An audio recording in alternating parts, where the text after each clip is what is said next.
Hello and welcome to the Prog Analyst. Today, my debut single, Distance, was released under my artist name, Matthew Cunningham, and I thought I'd take the opportunity to break down my own song and show how some of the theoretical concepts I discuss on this channel can be used in the songwriting process.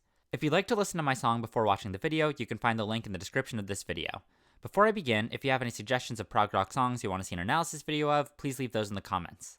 This song is about a long-distance relationship, so my goal was to musically and lyrically express both the feelings of struggle when the couple is apart, but also joy when they are together. The song starts off with a synth riff in 7/8, and it mainly outlines the arpeggios of the chords. The song is in the key of E, so the first two chords, E and A, are diatonic 1 and 4 chords.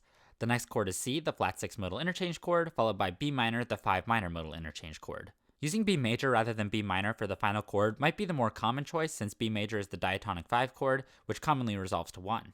However, I felt that it sounded a little too tonal and pretty for my song, so I chose to use B minor from the Mixolydian mode to make it just a little darker and modal. At first, the 7/8 feels as if it's broken into 3/2/2 based on the high notes of the intro riff, but when the full band comes in with the groove at measure 9, it uses a 2/2/3 pattern. The verse of the song uses some more modal interchange chords, those being C again, the flat 6 chord, and G, the flat 3 chord. I kept the verse melody contained to a relatively small range, and I used the note B to create some tension, using it as a major 7 against the C chord, and as a tension 9 against the A chord. At the end of the verse, the final syllable spills over to the start of the following measure, transitioning between the verse and the pre-chorus. Prior to the pre-chorus, I used the chords G and A, and the harmony in this next section continues this ascent to build anticipation for the chorus. It starts with B, our 5 chord, then C sharp minor, the diatonic 6 minor, and then goes to D, which is the flat 7 modal interchange chord. Then, to close out the harmony in this section, I use the C, G, and A chords, which are the same chords at the end of the verse, but much faster now, and the pattern starts again.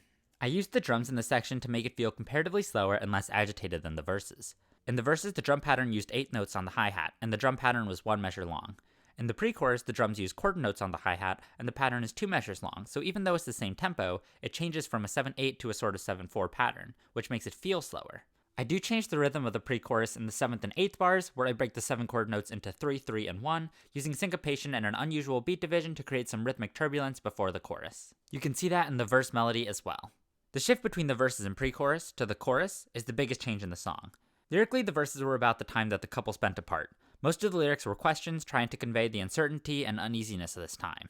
In the chorus, the couple is reunited, and the lyrics turn into statements about how magical the reunion is. To represent this musically, the time signature changes from the tumultuous odd meter to a more relaxed common meter, which I've decided to notate as 4/4 at half the original tempo. The first melodic phrase is set further back than either the verse or the pre-chorus. Although the pre-chorus and chorus look like they start in the same place rhythmically, the chorus is notated as half as fast in my transcription, so the space is actually twice as long in the chorus as it is in the pre-chorus. This extended break before the chorus melody starts was intended to make the melody feel rhythmically more relaxed. However, the pitches in the melody are higher than the verse. The verse only went as high as the note B, and the chorus goes up to the E above it. I'm hoping that the combination of the comforting rhythm and exciting pitches successfully portrays the feeling of reunion with someone you love to my listeners. After the first chorus, there is a short pre-chorus with a more jagged, rhythmic riff than anything we've heard yet, simply using power chords. This riff will come back later in the song. The second verse is the same as the first in every way other than the lyrics, and instead of another pre-chorus, I used a quick 1-measure apentatonic riff that leads directly into the second chorus. After the second chorus, there is a different post-chorus that uses the chords C, D, and E. If you see my analysis of Life by Devin Townsend, you might remember that this is a popular pattern of chords, the flat 6, flat 7, and 1 chord, which by ascending by whole step to the 1 create an epic sound. The guitar solo is over that riff from the first post-chorus, and mostly uses the E Dorian scale. Then after the solo, there's another pre-chorus. The drums start small and build until the end of the section, at which point they're emphasizing every chord note with the bass and snare hit, and then the drums play in unison with the melodic rhythm as a fill into the start of the final chorus. After the last chorus, I used a combination of both previous post-choruses, first using the flat 6 and flat 7 chords, then closing the song with the 16th riff used under the guitar solo. That's my breakdown of my song Distance. Thank you for watching. If you learned something new or enjoyed the video, please like it and share with anyone else who might be interested. If you want to see more of these videos, please subscribe as well. Thanks again!